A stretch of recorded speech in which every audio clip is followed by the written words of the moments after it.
Bonsoir et bienvenue sur France 3 Alsace, France 3 Champagne-Ardenne et France 3 Lorraine, ainsi que sur la chaîne parlementaire. C'est le grand débat du second tour de ces élections régionales. Nous sommes ensemble pour plus d'une heure en compagnie des 3 candidats à la présidence de la Grande Région. Candidats que je vous présente dans l'ordre du tirage au sort qui vient d'être effectué et qui a décidé de leur placement sur ce plateau.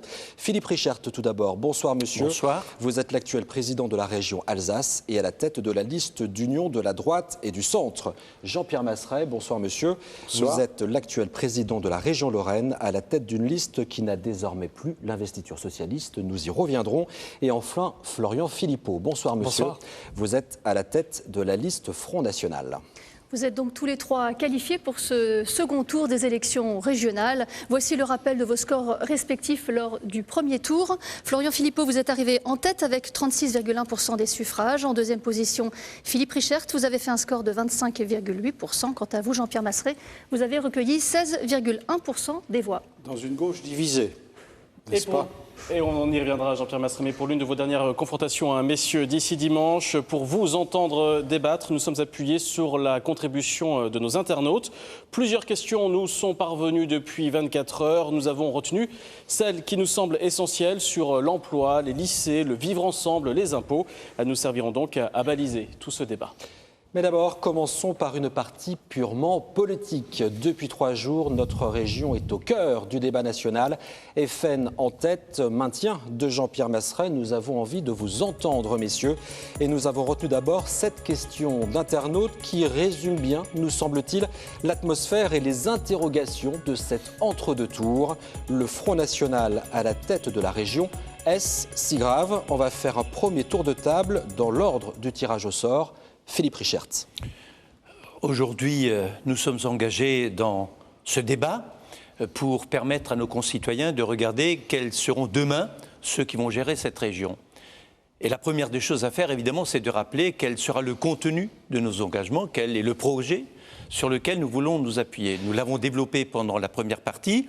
Aujourd'hui, celui qui est placé en tête, c'est le Front National.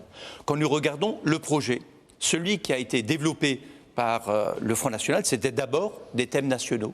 Les thèmes nationaux qui n'ont bien sûr pas à voir avec le Conseil régional, mais qui reprennent en permanence. Je vous repose la question de l'internaute. Le Front National à la présidence de notre région, est-ce si grave? Qu'est-ce que ça peut changer, selon vous, pour les habitants de la région? Tout à fait. Et donc le Front National développant les thèmes nationaux, on voit bien que la partie régionale est relativement peu prise en compte. La deuxième chose, qui est importante aussi, c'est que nous ne sommes pas placés, nous, sur le même ensemble de valeurs qui nous rassemblent et qui sont différents par rapport au Front National. Quelles sont vos craintes si le Front National... Les craintes aujourd'hui, pour moi, sont de plusieurs ordres. Le premier, c'est que le Conseil régional, le président du Conseil régional, est celui qui est l'interlocuteur de l'ensemble de ceux qui travaillent avec le Conseil régional. Ce sont les associations, ce sont les collectivités, et dans ce partenariat, le rôle du président est important. Demain, le président du Front National, qui débat avec les associations culturelles, qui débat avec les associations dans les quartiers, ça n'est pas la même chose que lorsque c'est quelqu'un de l'arc républicain qui débat. Et vous allez pouvoir bien sûr tous en discuter. Je continue dans l'ordre du tirage au sort. Jean-Pierre Masseret, le Front National à la tête de notre région, est-ce si grave? Si j'ai souhaité rester au second tour, c'est précisément pour ne pas déserter le terrain politique et de me confronter effectivement avec les propositions du Front National. Et j'y viens. Et pour moi, effectivement, les grandes interrogations que je me pose par rapport au programme du Front National, par rapport à la façon dont le Front National aborde un certain nombre de sujets, je parle ici de tout le tissu associatif de cette nouvelle région. 198 000 emplois, des hommes et des femmes qui sont dans la proximité de mes territoires, qui s'occupent de social, qui s'occupent d'humain, qui s'occupent d'économie, qui s'occupent de culture, qui s'occupent de sport. Des fois, quand j'écoute pas M. Philippot, mais en tout cas celles et ceux qui représentent le Front National au sein du Conseil régional aujourd'hui, j'ai des doutes quant à la continuation de ces politiques qui sont si importantes pour chacune et chacun de nos concitoyens. Donc ma grande interrogation est à ce niveau-là précisément. Florian Philippot, le Front National à la tête de la Grande Région, est-ce si grave? J'imagine que vous aurez un autre point de vue que nos deux précédents interlocuteurs. Nous sommes en démocratie et en République, c'est aux électeurs d'en décider. Il n'y a personne qui doit faire des leçons de morale, c'est aux électeurs, ils sont souverains. Personne n'en fait ici. Et c'est eux qui le diront dimanche. Vous savez, on a eu un peu les mêmes débats avant les municipales en 2014. On nous disait, s'il y a des villes Front National, il y aura plus de culture, plus d'associations, plus d'investisseurs, ce sera les barbelés, ce sera la nuée de sauterelles, etc. Il ne s'est rien passé de tel, ça se passe très bien. Et dans les villes Front National, parfois elles font 20 000, 50 000, 70 000 habitants. Nous avons fait des scores très élevés dimanche prochain, 15 à 20 ou 25 points de plus que lors du moment de l'élection il y a près de 2 ans, ce qui prouve que la gestion est plébiscitée. Donc les débats pour faire peur, je pense que ce n'est pas intéressant. Le Front National est pleinement dans l'arc républicain pour une raison simple. D'abord, c'est qu'il respecte la volonté du peuple. Les référendums, il les respecte, il veut même en faire. Il considère qu'il s'adresse à tous les Français, quelles que soient leurs origines, quelle que soit leur religion, et ça a toujours été ma conception. Et il respecte la laïcité qui s'accorde ici, bien sûr, ce que je défends avec le Concordat, et nous en reparlerons. Mais je réponds sur le champ associatif et culturel. Au contraire, moi, je veux être très innovant, je veux être très performant sur ce champ-là. Je veux qu'on puisse aider les associations qui font vivre les territoires et la culture aussi. Je pense que ce sera d'autant plus utile et indispensable qu'il y a cette fusion des régions que moi j'ai combattue, qui risque de remettre en cause certains territoires, certaines diversités. Vous y croyez à cet engagement de vous dire non, mais moi je vous dis que oui, et je le prouve par nos mairies qui n'ont pas fait ce qui avait été annoncé. Bien évidemment, il n'y a pas eu le cataclysme annoncé. Bien au contraire, ça vit bien et ça vit ouvert. De Jean-Pierre Masseret. J'espère à ne pas le constater et j'espère que je serai en situation de diriger cette région. Géraldine. Alors Jean-Pierre Masseret, vous espérez être en situation de les diriger. En même temps, pour l'instant, les chiffres ne vous donnent pas forcément raison. On pourrait même dire que vous n'êtes a priori pas en capacité de l'emporter, même si je veux bien que vous vouliez discuter. D'un côté, vous avez des craintes par rapport à un Front National à la tête de la région. Mais alors pourquoi faudrait-il malgré tout voter pour vous dimanche ? Écoutez, moi, je ne vote pas pour le Front National. Donc, je n'ai pas de ce point de vue-là le moindre accord sur ce sujet. Je suis candidat, effectivement, parce que je l'ai exprimé tout à l'heure. On ne déserte pas le champ politique. Et ensuite, je permets à toutes les sensibilités qui composent notre vie citoyenne de pouvoir s'exprimer. Il n'y a rien de pire que de frustrer, effectivement, des hommes et des femmes d'une capacité de s'exprimer. Je ne vote pas pour le Front National. Vous ne me ferez pas porter le chapeau de l'élection du Front National. Et aujourd'hui, je ne suis plus le candidat investi par le Parti Socialiste. C'est Philippe Richert qui est le candidat du Parti Socialiste. Je suis un candidat libre, citoyen libre, homme de gauche libre, et je dois, dans cet acte-là, permettre... Pourquoi Philippe Richert, le candidat Parti Socialiste, il pourra répondre, mais c'est assez surprenant comme... Ouais, je ne suis pas le candidat investi par le Parti Socialiste. Et vous pensez que Philippe Richert plaît ? Absolument.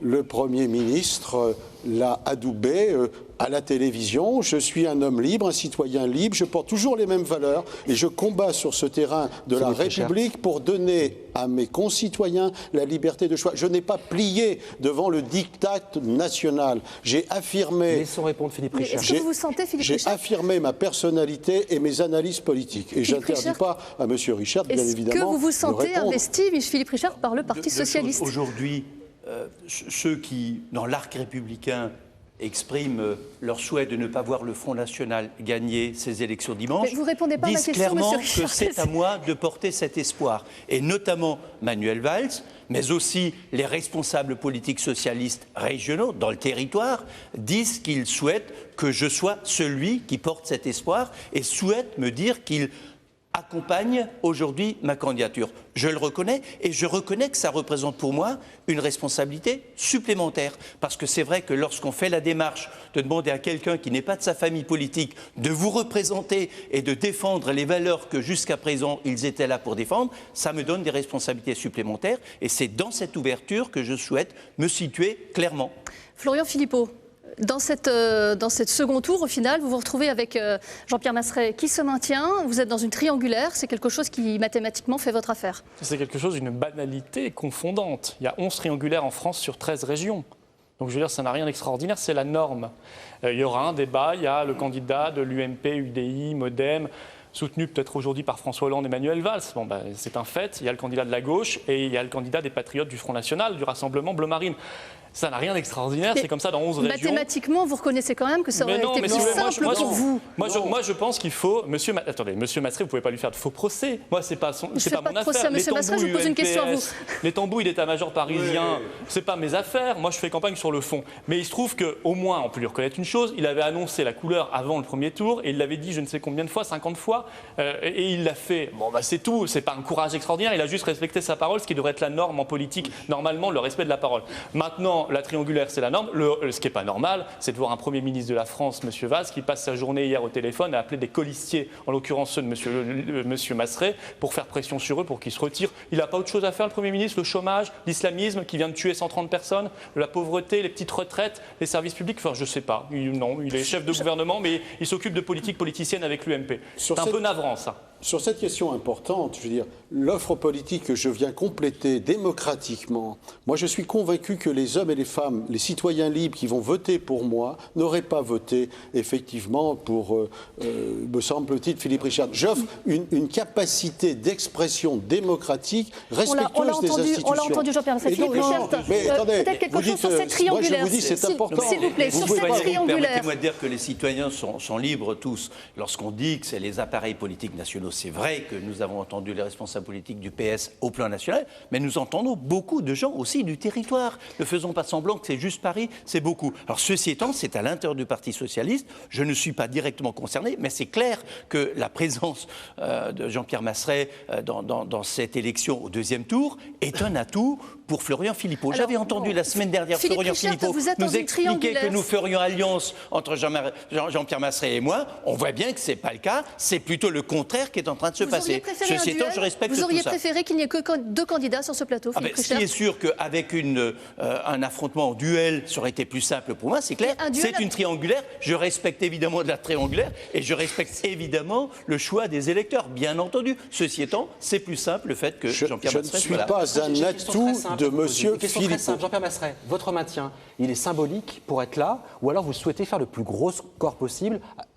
Question. Naturellement, attendez, je ne suis pas présent dans une élection pour faire de la figuration. Je suis porteur d'un projet, je suis porteur d'un comportement, d'un engagement politique que je respecte et j'offre une capacité de choix à l'ensemble des électeurs. Et je ne me suis pas plié devant effectivement les exigences de mon parti.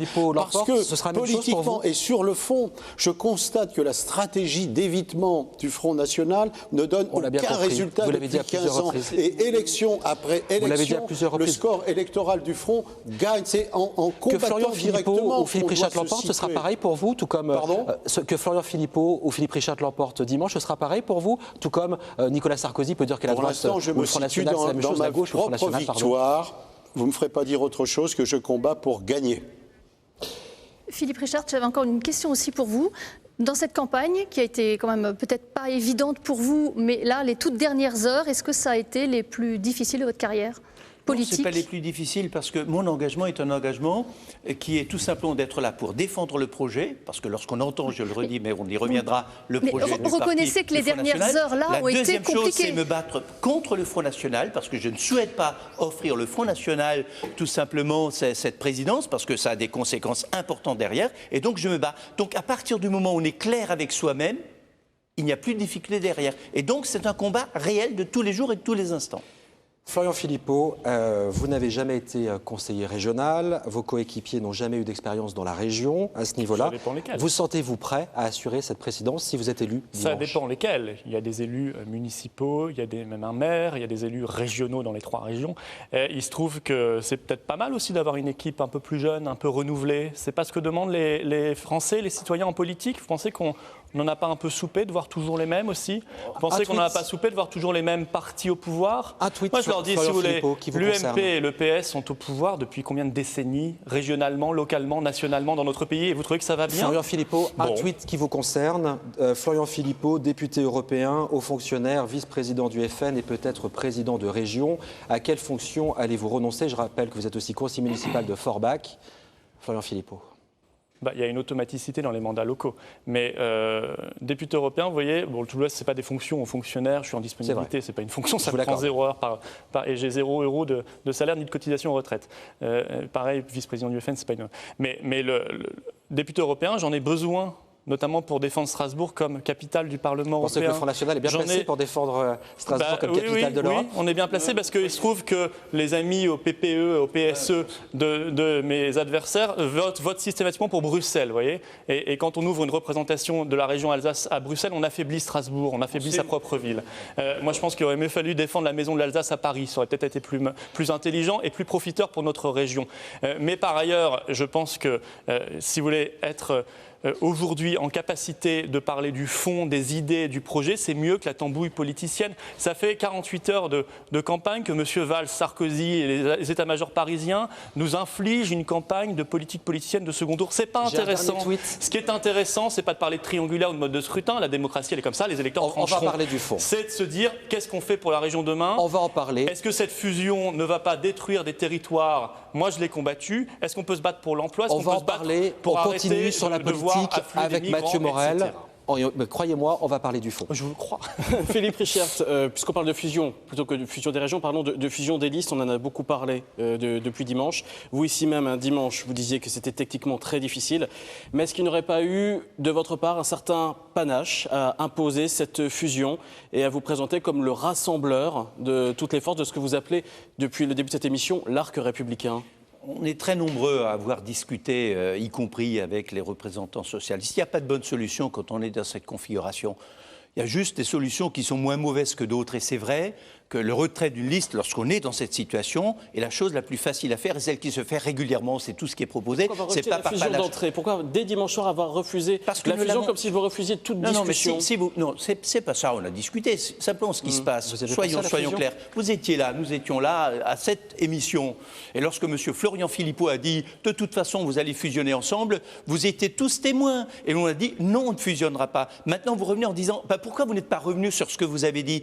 Parce qu'à l'époque, la question posée, vous trouverez des solutions pour... Il y a eu des discussions pendant 48 heures quand même. Vous avez discuté, vous venez de le dire. Nous n'avons pas discuté entre nous. Nous n'avons pas discuté.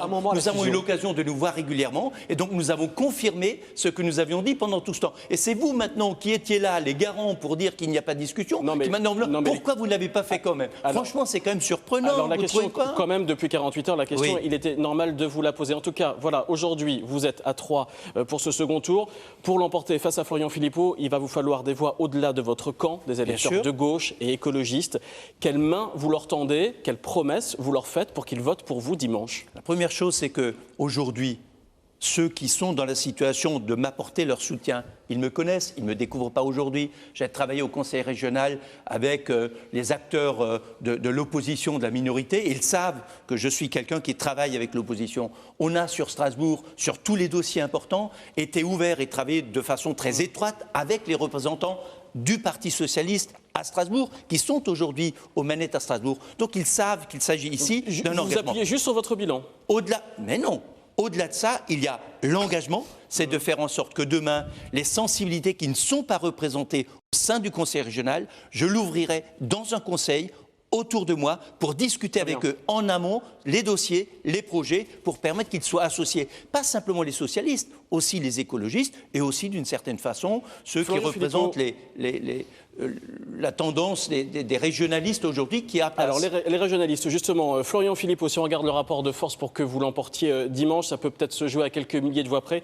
Vos réserves de voix, elles sont où pour dimanche? À Debout la France ou justement chez les régionalistes dont parle Philippe Richert? Mais moi, je m'adresse à tout le monde. Il y a des vous avez fait un appel du pied, je crois, hier, en meeting en Champagne-Ardenne, justement aux régionalistes et aux électeurs de Debout la France. Il y a des gens qui ont voté pour des candidats qui sont très proches de nous. Je pense à effectivement Debout la France. On partage la même vision de la souveraineté nationale, de la grandeur, du gaullisme. Je suis gaulliste et je pense que, voilà, parmi les 3 candidats qui restent, je suis évidemment le plus proche du candidat, M. Jacobelli, de premier tour. On n'est pas tout à fait sur la même tendance, mais je suis le plus proche. Mais aussi, surtout, il y a beaucoup d'abstentionnistes. Il y a eu plus de 50% d'abstentionnistes, ce qui est d'ailleurs toujours un problème démocratique, c'est assez triste, mais je pense que certains vont se mobiliser, parce que chez nous, c'est vrai qu'on parlait beaucoup du Nord et de PACA, on parlait très peu de l'Est avant le premier tour, ça a changé, vous me direz, hein. Mais on parlait très peu de l'Est, la semaine avant. Et beaucoup disaient, beaucoup ne pensaient pas qu'on pouvait y arriver, et là ils vont se mobiliser, j'en ai déjà rencontré, ils n'ont pas voté au premier tour, ils vont aller voter au second tour parce qu'ils veulent le vrai changement. Qu'est-ce que vous leur dites justement? Et c'est par adhésion à vos idées ou c'est plutôt pour faire battre le PS et la droite? Je leur redis mon projet, ils reçoivent notre profession. profession de foi, et ils voient nos débats, et j'essaie de les convaincre sur des idées. Vous savez, moi, la fusion des régions, l'existence de notre région Alsace, notre région Lorraine, notre région Champagne-Ardenne, je l'ai toujours défendue. Voilà, moi, je n'ai pas comme bilan d'avoir fait disparaître administrativement ma région comme vous, messieurs. Alsace et Lorraine. Donc, ne pas répondre, il faut répondre. Si, vous auriez pu faire une consultation référendaire comme on le demandait et apporter les résultats. Ça fait 2 fois que vous le dites, je ne suis pas parlementaire et nous n'avons pas dû comme nous avons pu pour empêcher que cette référendum. Il fallait faire un référendum. On ne pouvait pas faire juridiquement le référendum, vous le savez parfaitement bien. Ça suffit sur beaucoup de sujets. Je crois sur le nom de la région. Vous continuez à Internet, ça n'existe pas. Vous ne pouviez pas organiser les choses. Est-ce que je peux répondre à la question qui ne m'a pas été posée? Comment j'attends faire des voix pour dimanche prochain? Effectivement, en faire déjà. Effectivement, je constate l'adhésion à la démarche que j'ai engagée, qui est douloureuse, parce que moi j'ai vécu 48 heures extraordinairement difficiles, vous imaginez bien, je suis socialo depuis longtemps, je prends sur la tête toute Justement, Jean-Pierre Masset. Oui, aux gémonies, attendez, monsieur Morel. Il y a quand même une question qui vient, c'est une nouvelle stratégie politique que vous mettez en place. La stratégie politique, elle est simple, c'est de m'adresser... Vous vous rendez compte que vous avez franchi une ligne politique quand même ? J'ai sûrement franchi une ligne politique en n'obéissant pas à la rue de Solferino et à Matignon. C'est la seule que vous ayez franchie. J'en suis absolument conscient. Vous espérez lancer une tendance comme ça? Et je vous prie de croire, ce que je vis depuis pas mal d'heures, c'est quand même douloureux pour moi. Mais je l'ai fait en conscience. Je l'ai fait en conscience, en responsabilité, considérant, je ne reviens pas là-dessus, l'offre politique qui doit être donnée à tous les citoyens.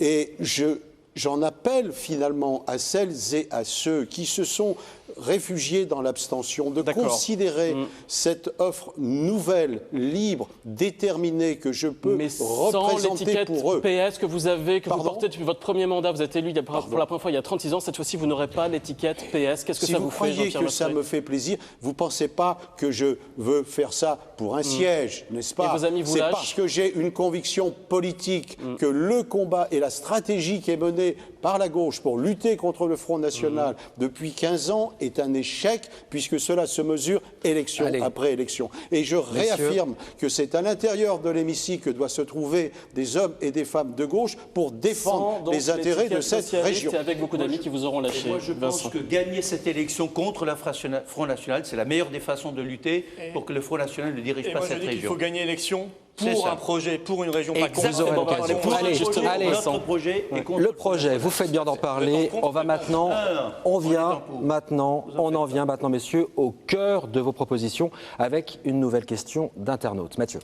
Sans boulot, vous allez la lire, cette question, sans boulot depuis des mois, et comme d'habitude, vous ne pourrez rien faire pour moi, alors à quoi ça sert de voter, comprenez bien sûr, de voter dimanche? Voilà cette question d'internaute qui vous est adressée, monsieur. Jean-Pierre Masset, c'est une question à hauteur d'homme. On parlera stratégie économique pour la région tout à l'heure. Comment on fait pour bien accompagner les chômeurs comme ce monsieur? Des chômeurs, il y en a 400 000 dans la grande région. Tout à fait. Moi, j'ai une proposition que j'ai faite et que je développais.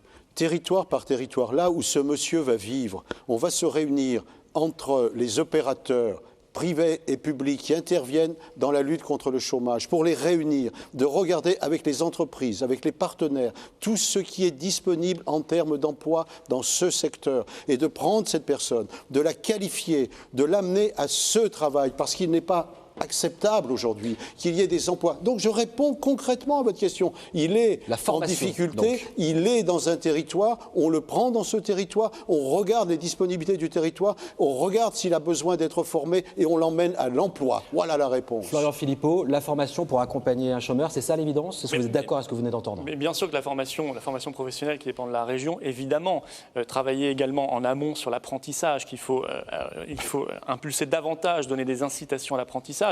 Mais il ne faut pas non plus faire de la démagogie. Ce n'est pas la région qui va résoudre seule, avec ses moyens, le problème du chômage. Elle a le devoir d'agir, mais elle est dépendante malheureusement de politiques européennes et nationales désastreuses depuis des années qui ont créé le chômage de masse. Maintenant, une fois qu'on a dit ça, elle agit comment? Elle crée un environnement favorable, un environnement différent, une région tournée vers l'avenir, qui ira chercher les secteurs d'avenir. Moi, je regrette que dans notre région, par exemple, on ait une augmentation des chercheurs 3 fois moins importante que dans le reste de la France sur 7 ans, sur les 7 dernières dernières années. Il faut investir plus dans la recherche et l'innovation. Il faut aussi faire le patriotisme économique. On va en parler. Pour aider nos PME, mais on reste d'abord sur l'accompagnement. Petites entreprises, ceux qui veulent créer leur boîte. Vous allez en parler, c'est sûr. Ils ont besoin d'être soutenus. Voilà ce que peut faire la région concrètement, au-delà de la formation professionnelle. Une dernière question sur l'accompagnement des chômeurs. L'accompagnement des personnes en direct, bien entendu, aujourd'hui, n'est pas de la compétence de la région. La compétence, elle, se trouve au niveau de l'État principalement. Ensuite, la région est là pour l'accompagner, les demandeurs d'emploi, dans la formation, comme cela vient d'être dit, pour leur donner des compétences. Et notamment par les méthodes aujourd'hui de l'alternance, parce que c'est la meilleure façon de trouver un emploi aujourd'hui pour ces personnes. Et aujourd'hui, le secteur dans lequel c'est le plus facile d'agir, c'est aussi de travailler de façon transfrontalière avec l'Allemagne, notamment, parce qu'il y a beaucoup de demandes pour des personnes qualifiées, donc accompagner en fonction des besoins au niveau local pour pouvoir aussi travailler à l'étranger. Et c'est vrai qu'à ce moment-là, la fermeture des frontières ou le référendum pour fermer les frontières au niveau de l'Allemagne, évidemment, c'est une très, très mauvaise nouvelle. Allez-y. Il y a un référendum que je souhaite organiser sur la consultation sur la fermeture des frontières avec l'Allemagne. Ça, c'est dans tout vos à rêves, fait. dans Non, vos non, rêves. c'est ce que vous avez indiqué clairement. Oh là là, ça va. Bon, vous avez le droit.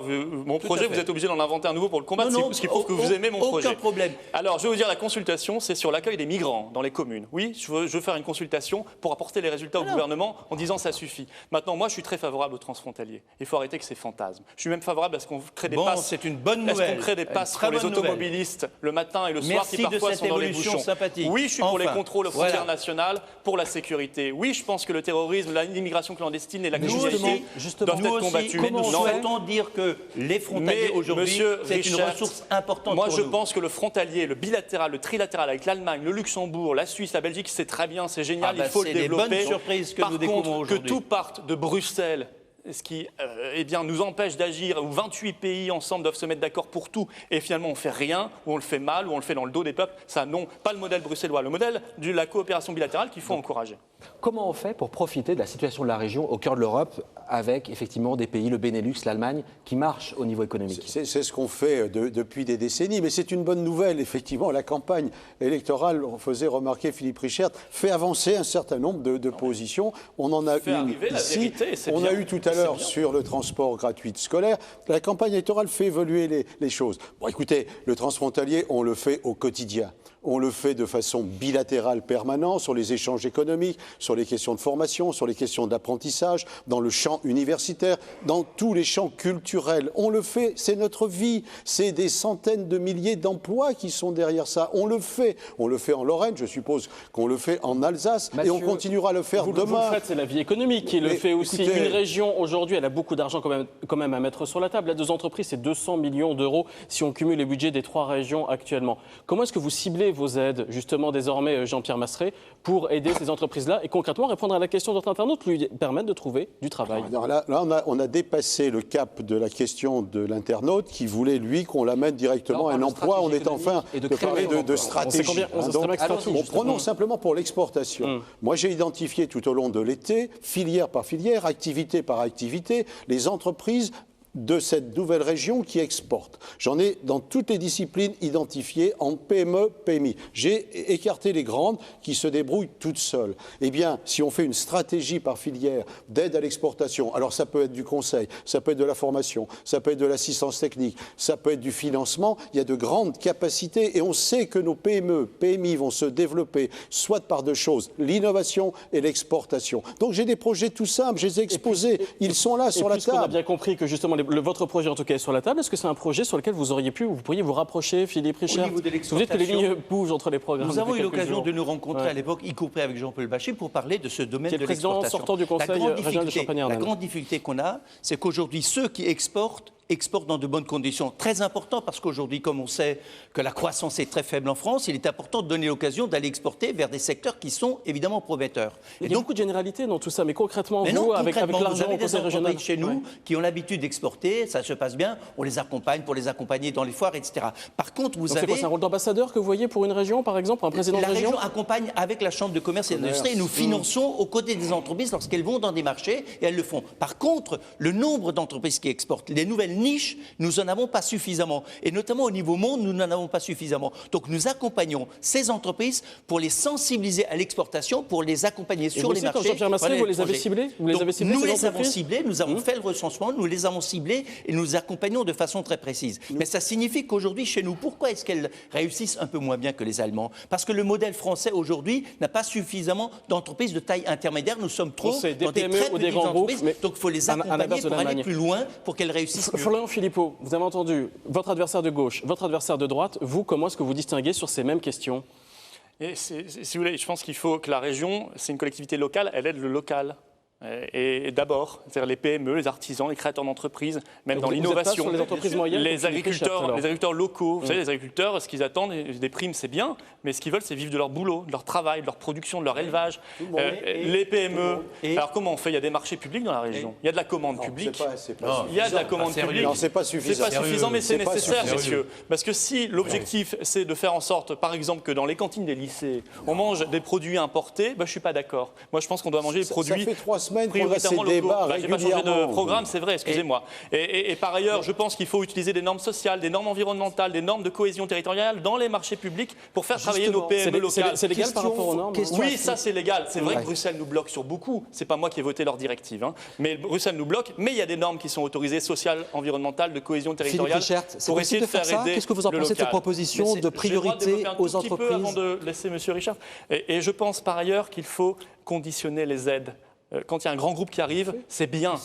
Non, ArcelorMittal, ça n'a pas été fait, messieurs. Ils sont venus, ils ont utilisé l'argent, ils sont partis. Merci beaucoup.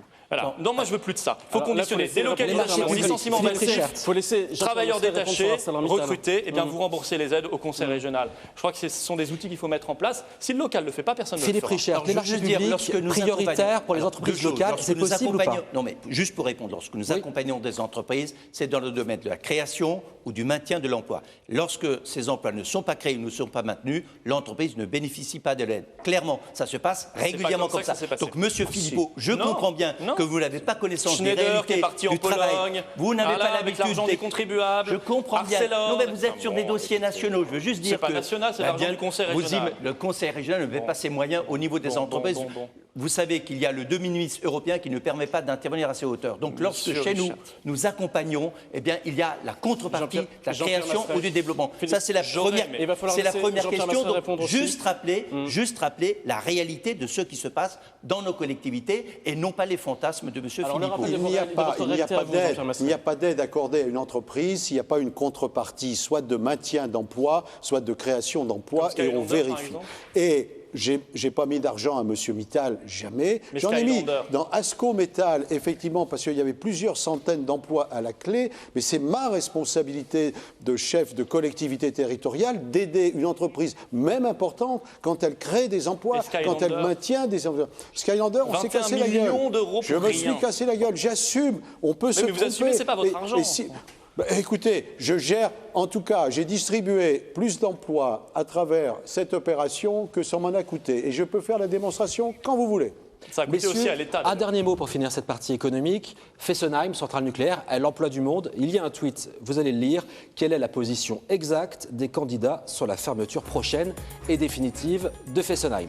Monsieur Philippot, en quelques mots, s'il vous plaît. Je ne suis pas favorable à cette fermeture prochaine. Je pense qu'il vaut mieux le nucléaire. On l'aura compris que le charbon, justement, qui entraîne des pollutions aujourd'hui pour le gaz à effet de serre qui ne sont pas acceptables.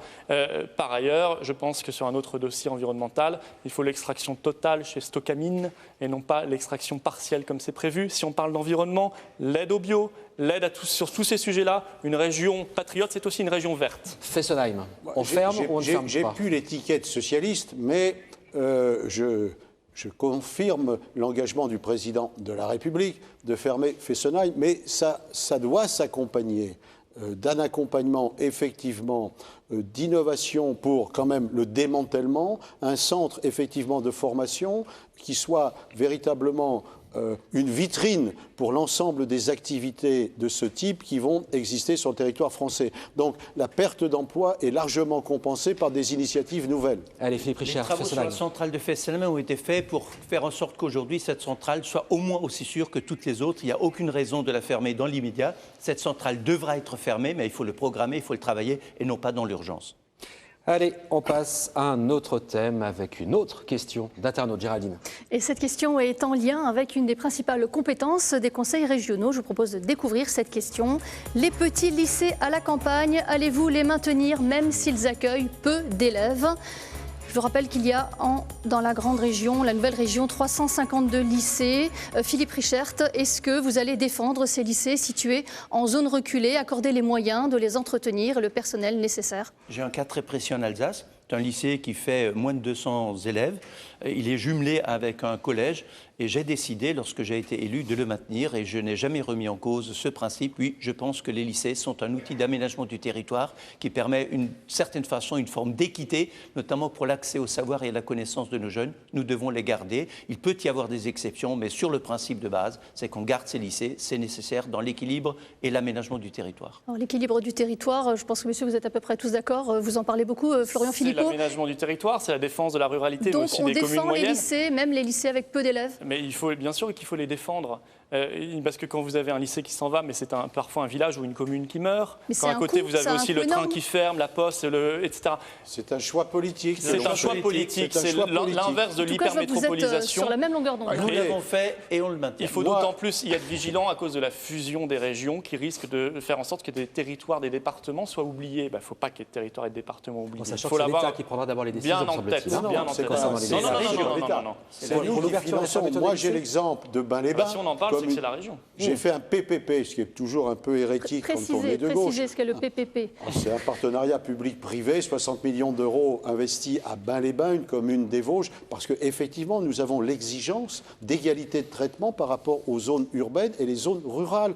Et un service public de qualité suppose effectivement un enseignement et des formations de qualité en proximité, là où vivent les gens, bien évidemment. Sinon, on n'est pas digne des responsabilités que nous portons.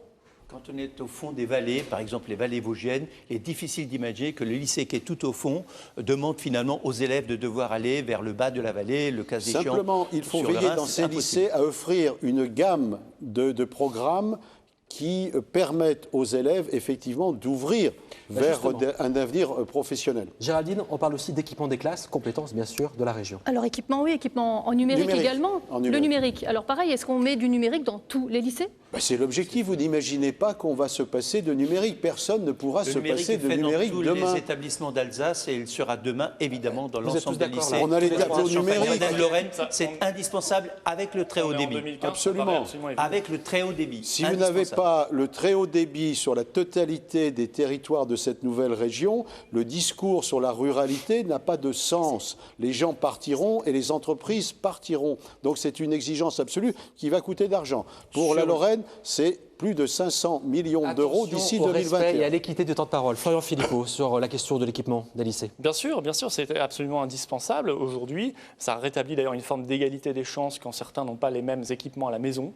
C'est évident, tout le monde n'a pas les mêmes moyens. Vous seriez éventuellement aussi pour l'équipement des lycéens Vous seriez éventuellement aussi pour l'équipement des lycéens en portable, par exemple? Ça se fait dans certaines régions. En téléphone portable? Non, en portable, en ordinateur portable. Ou en tablette. Il faut regarder le coût. Je veux dire, il faut regarder le coût. Sur tout ce qu'on peut faire. Je ne veux pas non plus prendre des engagements qui ne sont pas réalisables. Mais si on peut le faire, oui. Pour les lycéens, moi je pense, je ne suis pas favorable par contre à ce qu'on mette le numérique partout dès le CP. Je pense qu'il faut apprendre à écrire aussi avec un stylo et un crayon, une feuille blanche. Mais par ailleurs, si vous voulez, le haut débit dans la ruralité, dans les villes moyennes, c'est vrai que c'est un dossier prioritaire, pas simplement pour le service public, aussi pour l'installation d'entreprises, d'activités économiques, le désenclavement des territoires. Voilà, je pense que c'est un dossier qui doit être vu ensemble. Allez, un mot encore sur le numérique et on va parler du soutien aux familles. Il y a un exemple nécessaire.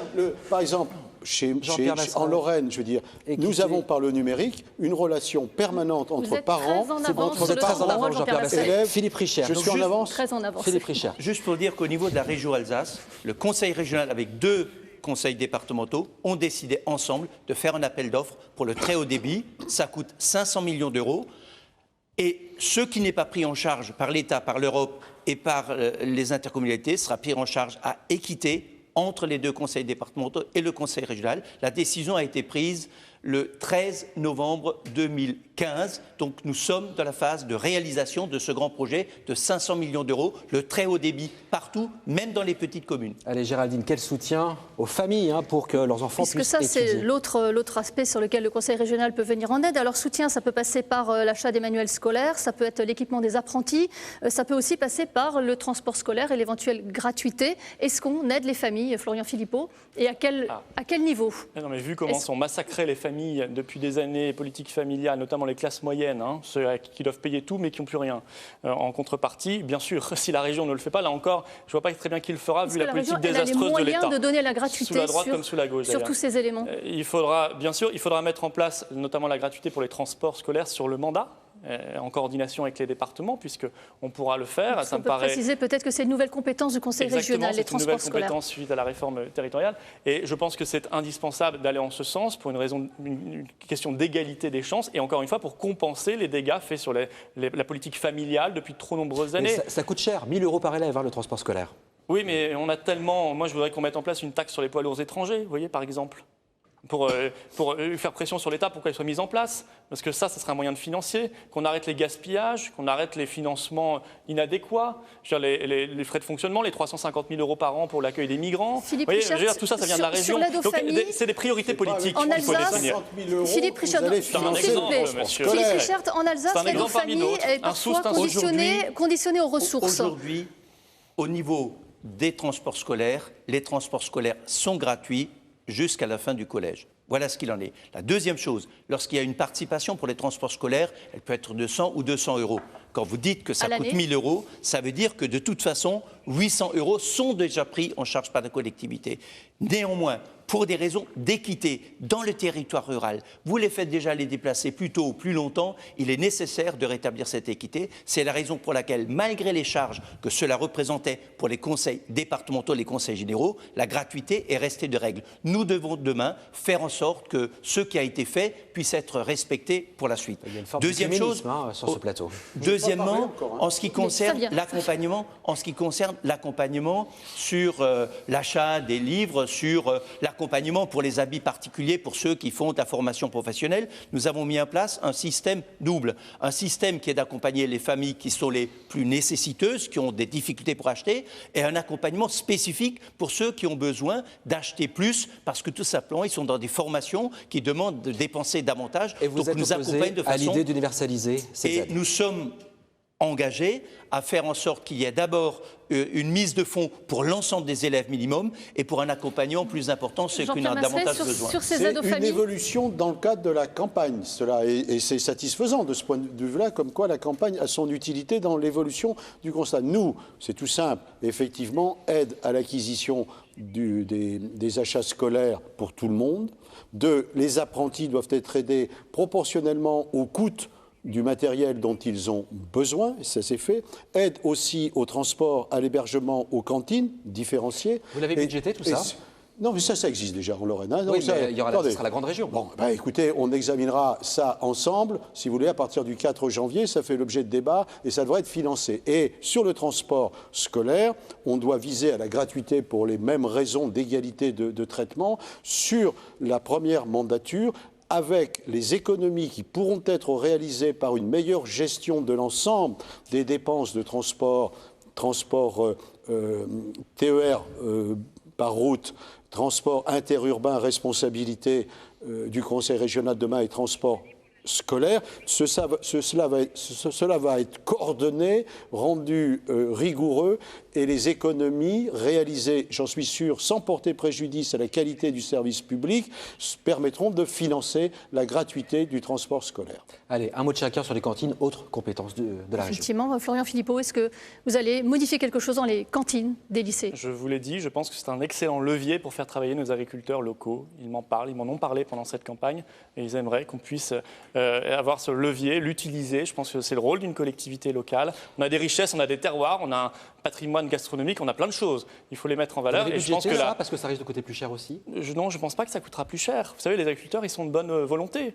Ils sont de bonne volonté, ils sont souvent dans des difficultés financières énormes, dans des territoires qui sont parfois malheureusement abandonnés. Il faut les aider. Philippe Richert, ce ce sont des choses qui ont déjà été initiées. Alors d'abord, évidemment, ça a été fait, notamment pour favoriser les produits qui sont les produits français.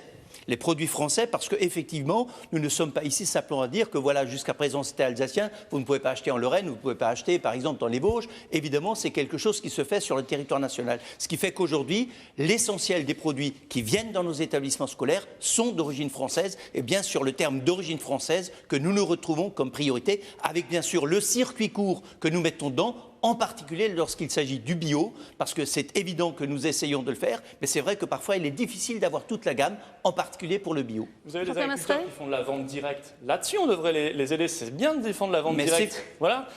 Voilà. Il faut avoir de l'imagination. On ne manque pas d'imagination. Regardez les dossiers, vous le découvrirez. Un mot sur les cantines, s'il vous plaît. C'est pas ce que pensent les électeurs. Laissez parler Jean-Pierre Masret, s'il vous plaît.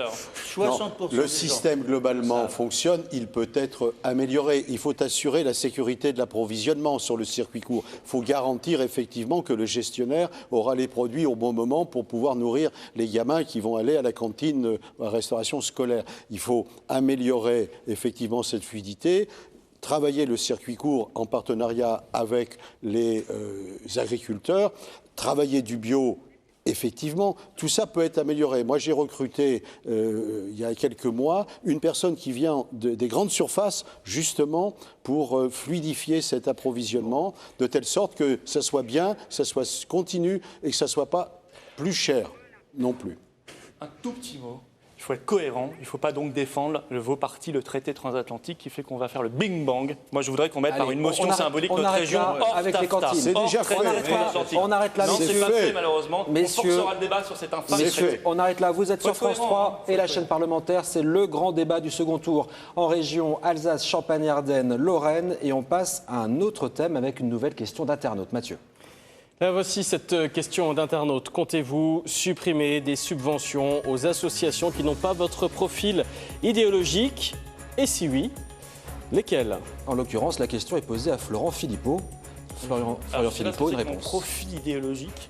Et je dis non parce que je suis, moi, vous voyez, pour la diversité.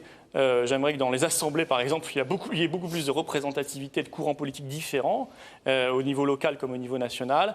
Et j'aime cette diversité, j'aime la diversité de nos territoires, j'aime les festivals, j'aime la culture. Oui, et la culture, si vous voulez, populaire. Et je pense qu'il faut être là-dessus extrêmement ouvert. Vous savez, c'est un petit budget, la culture, pour les régions. C'est quelques euros par an et par personne. C'est aussi nos langues régionales, l'alsacien, le plate. C'est tout cela, la culture. Et je pense que le défendre, c'est aujourd'hui une de nos responsabilités comme collectivité locale. Moi, je veux bien entendre, surtout à cause de leur fusion des régions. Je veux bien entendre ce que dit Florian Philippot, mais ce n'est pas tout à fait ce que font ces amis du Front National à l'intérieur d'un conseil régional. Il y a une sélection qui est faite. Moi, ils votent à peu près 98,5% des dossiers que je soumets en commission permanente. Par contre, ce sur quoi ils ne votent pas, Florian Philippot, c'est lorsqu'il y a des associations à connotation multiculturelle ou des aides finalement à des associations qui travaillent au secours humain en Afrique, etc. Ah, non, mais attendez, c'est différent, ça. Est-ce que cette question-là est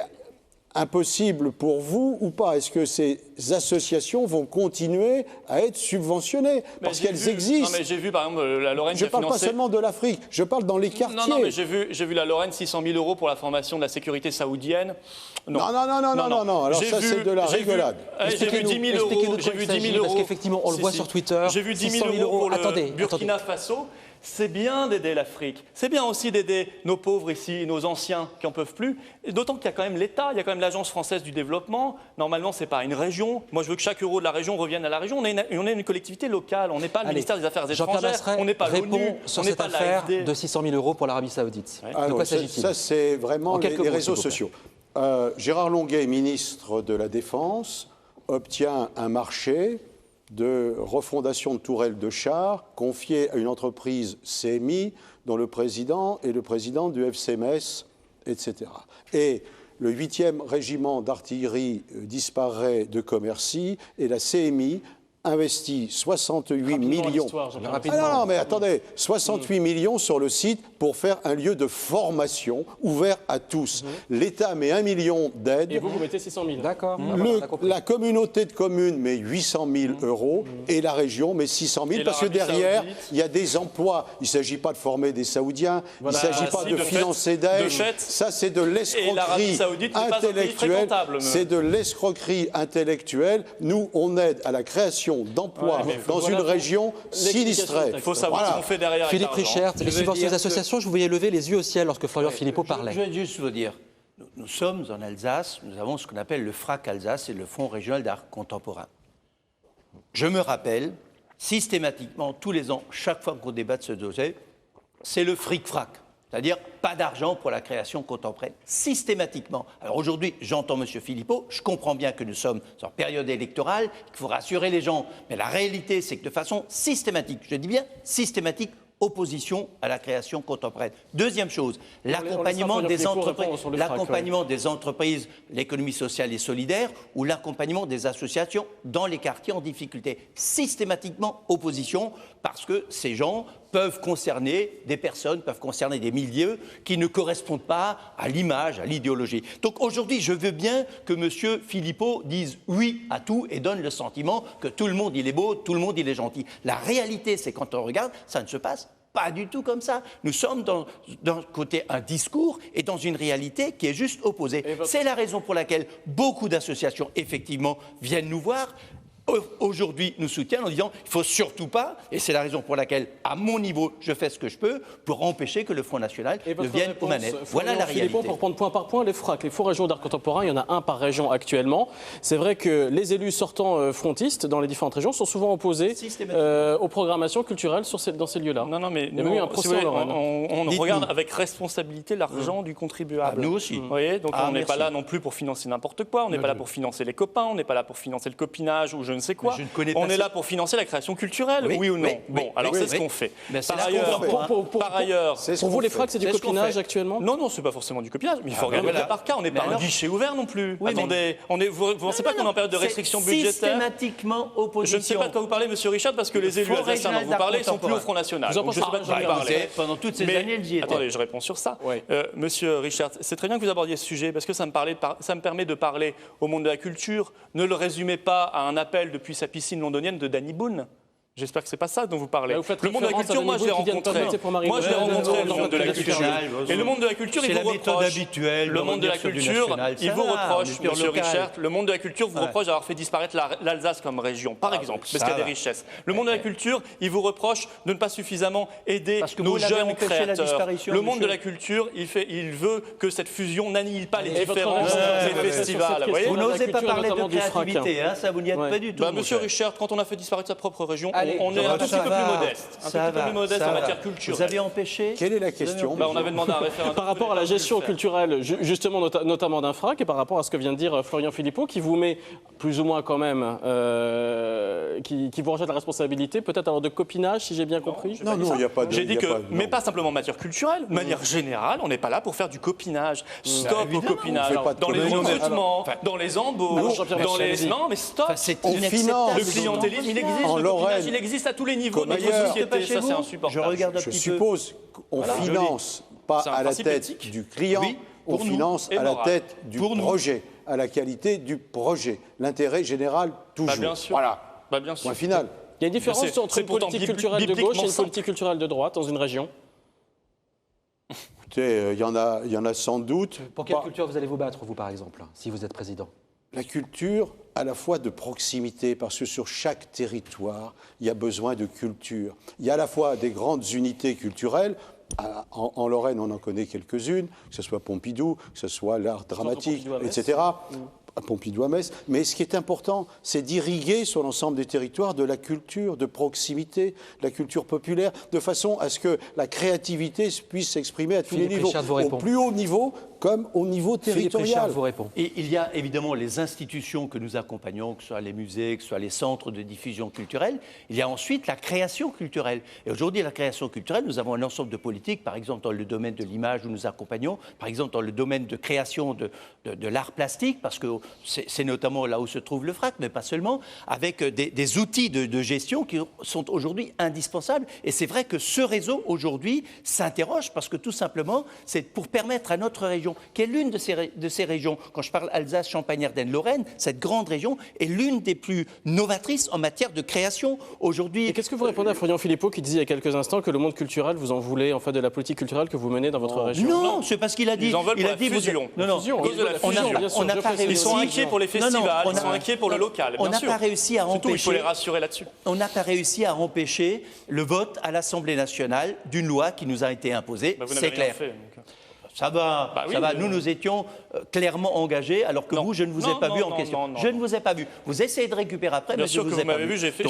Donc la réalité, nous étions présents, nous nous sommes engagés. Malheureusement, on n'a pas réussi à faire en sorte que les choses en restent là. Et aujourd'hui, le monde culturel souhaite simplement que ce que nous avons produit aujourd'hui comme politique puisse continuer dans le futur. Eh bien, moi, je leur dis, vous pouvez compter sur nous, nous continuerons, contrairement aux orientations du Front National. Puisque c'est l'exemple Rhin, c'est un partenariat complet avec le monde culturel. On co-construit les politiques, c'est clair, je veux dire. Et c'est riche, et c'est vivant, et c'est porteur de réalité. Et effectivement, ils attendent de nous la continuation de ces politiques. Et je m'y engage. Florian Philippot, j'aimerais qu'on revienne à la question de cet internaute sur les subventions aux associations. Souvent, vous dites, je ne financerai plus les associations communautaristes. Je crois que c'est votre terme. C'est quoi une association communautariste ? Ça veut dire une association. Philippe Richert et Jean-Pierre Masserat y ont fait allusion tout à l'heure. Oui, une association qui défend les intérêts du communautarisme par rapport à la République. Je crois qu'on est tous, c'est une lutte nationale, le communautarisme, non? En tout cas, vous pensez très concrètement à quel type d'association? Par exemple, la première grande mosquée de Strasbourg, 600 000 €, décidée par le conseil régional sous M. Zeller, poursuivi par M. Richert. 600 000 €. Ça y est, j'ai compris qu'entre-temps, il rectifie, parce qu'il disait que c'était moi qui avais décidé. Non, vous avez continué. Il se rend compte que 2004, et je vous avais fait la même chose, je crois, dans le conseil général du Bas-Rhin quand vous y étiez. C'était en 600 000 € aussi. Je veux juste objectivement dire, puisque ça vous l'avez supprimé, cette subvention? En 2004, je n'étais pas au conseil régional. Donc, juste pour dire qu'on se rend compte effectivement que les choses sont un peu différentes. Vous avez tellement l'habitude de généraliser, puis ensuite. Non, mais vous l'avez supprimé ou pas? Non, bien sûr que cet argent a été versé. 600 000 €. Cet argent a été versé. Je vais vous dire en même temps, nous avons versé le conseil régional. Moi, je pense qu'on a d'autres priorités. Et qu'elles doivent être financées par les fidèles eux-mêmes, c'est tout. Il y a 2,5 millions qui ont été versés en même temps au Mont Saint-Odile, parce que ce Mont Saint-Odile avait besoin de restauration. Et il y a à peu près 1 million.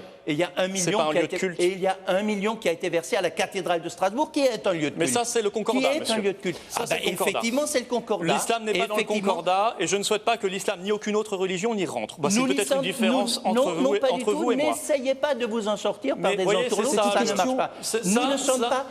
L'islam n'est pas dans le Concordat, et il n'est pas question de mettre. C'est pas vous qui décidez du Concordat. C'est aujourd'hui très largement réglementé, en particulier par le Conseil constitutionnel. Ne laissez pas passer comme ça. Je sais que ça vous dérange ce que je dis, vous essayez de rien du tout. De fait, quand vous subventionnez... Je suis droit dans mes décisions. Oui, vous êtes. En tout cas, là, vous avez fait du communautarisme. Voilà. Comment ça? Jean-Pierre Masserat. Ah bah oui, 600 000 €. Allez, Jean-Pierre Masserat. Alors que c'est pas prévu par le Concordat. Le Conseil régional, était du temps d'Adrien Zeller. Et le Conseil général du Bas-Rhin que vous présidez faisait la même chose. Jean-Pierre Masserat. C'est plus une observation. Je suis inquiet pour la deuxième grande mosquée de sur cette question, on voit bien, disons, la difficulté de Florian Philippot à arbitrer une position parce qu'il affirme un certain nombre de choses, mais c'est contredit par les réalités que l'on constate dans nos assemblées. La République française, c'est en effet pas l'addition des communautés. C'est pas vrai, effectivement. Par contre, la République française, elle est ouverte, elle est accueillante, elle est respectueuse des engagements des uns et des autres. Et il est normal que dans nos cités, sur nos territoires, on puisse aider celles et ceux qui ont pour souci l'intégration. Il n'y a pas de séparation de l'Église et de l'État parce qu'il n'y avait pas... On va pas refaire Non, mais c'est une vraie question, c'est la question que soulevait M. Philippot. En Alsace et en Moselle, est-ce que vous pourriez cofinancer une mosquée comme la loi vous le permet, parce qu'il n'y a pas de séparation de l'Église et de l'État, comme l'a fait M. Zeller par le passé? Vous, si vous êtes président de la région demain, est-ce que vous le feriez? Je peux ouvrir le débat. En tout cas, je ne suis pas fermé comme ça parce que je dois respecter cette réalité qui est celle de la société française. Moi, je ne suis pas fermé à des choses... Je trouve que c'est triste. Le jour où on a fêté la loi de 1905, sur un point, si vous le permettez. La laïcité, M. Philippot, je suis laïque et je défends le Concordat et le droit local. La laïcité, c'est l'acceptation. Il est toujours très général, et lorsqu'on en vient ensuite à la Grande Mosquée de Strasbourg, c'est très particulier, monsieur Richert. Je sais que ça vous dérange, mais c'est comme ça. On voit que que c'est une grande différence Oui, entre ça, quelqu'un qui fait de la théorie et les gestionnaires. C'est très Quand je difficile.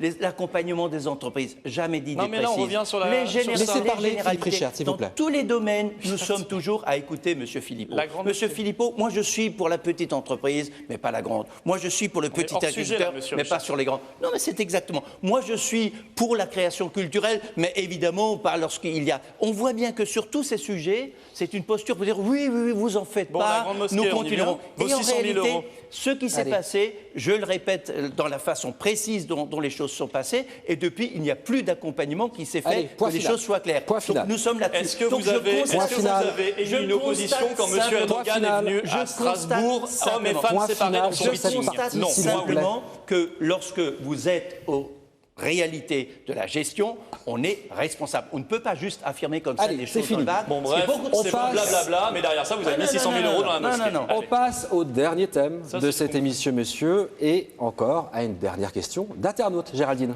Et une question qui concerne notre porte-monnaie, votre porte-monnaie. Regardez, cette question c'est, avec la grande région, va-t-on payer plus d'impôts? C'est une question qui revient souvent, que les gens se posent évidemment. Une question qui va me permettre tout de suite de tordre le cou, en fait, à une idée reçue. La réalité, c'est qu'il n'existe pas réellement d'impôt régional. Il n'y a pas de pouvoir fiscal propre pour les régions, ou alors vraiment tout à fait à la marge. Donc Vincent, en fait, quand on ne lève pas l'impôt, eh ben, on ne peut pas l'augmenter. Alors, pas d'impôt régional, mais des contraintes budgétaires bien réelles, et c'est la question des revenus de la région. Évidemment, vous allez tous, l'un l'autre, à la tête d'une grande région, devoir gérer un budget assez contraint. Alors, Jean-Pierre Masseret, est-ce qu'il va falloir essayer de trouver de nouvelles ressources ? Moi, je pense que cette nouvelle région ne sera pas forcément immédiatement source d'économie, mais le fait de mener des politiques cohérentes, coordonnées, dans la commande publique notamment, puisque vous avez dit tout à l'heure 311 ou 315 lycées plutôt que des commandes séparées, il y a des sources d'économie par des appropriations collectives, et je pense qu'on produira de l'économie de ce point de vue-là, de gestion. C'est quoi, On c'est l'a des vu, économies on l'a vu d'organisation ? dans le transport, on peut en imaginer dans l'organisation. Il n'y aura pas d'économie de personnel parce que les charges seront complétées par des compétences nouvelles, donc les personnels n'ont rien à craindre, et il faudra au contraire discuter avec les représentants de ces personnels pour harmoniser leur situation, notamment la question des primes, leur question de travail, leur question de mobilité, c'est des questions essentielles. Il y aura des économies, je l'ai dit, sur la gestion des transports, et je pense, moi, que l'économie, elle sera réalisée par la production de richesses complémentaires, parce qu'à travers cette stratégie économique qu'on doit développer, soit par les territoires, soit par les filières, il y aura plus d'efficacité économique, plus d'emplois, plus de bien-être finalement pour nos territoires. Vous croyez aux économies Voilà. dans la région, Philippe Richert, des économies ou de nouvelles sources qu'on imagine, qu'on invente, de nouvelles Nous ressources? pouvons faire des économies et avoir des ressources nouvelles. D'abord, en ce qui concerne les économies, je veux redire ici, j'ai déjà eu l'occasion de le dire, globalement, la région Alsace, quand vous prenez les dépenses de fonctionnement par habitant, nous sommes largement en dessous de la moyenne nationale, de l'ordre de 20% en dépenses de personnel, en dessous de la moyenne nationale, parce que nous avons fait un effort important et ce n'est pas toujours facile. La deuxième chose, ceci nous a permis d'aller plus loin dans l'investissement. Le deuxième fonds où nous pouvons faire des économies, c'est un fonds d'intervention dans les entreprises qui est partagé avec les banques et la caisse de dépôt. Nous l'avons créé en Alsace, 50 millions d'euros. Ça me permet de diminuer ce que nous avons inscrit en budget pour mettre dans les entreprises. Alors les gens disent, mais ils ont baissé le budget pour les entreprises. Non, on a augmenté l'effet levier pour être davantage présent. Il faudra un effet fort,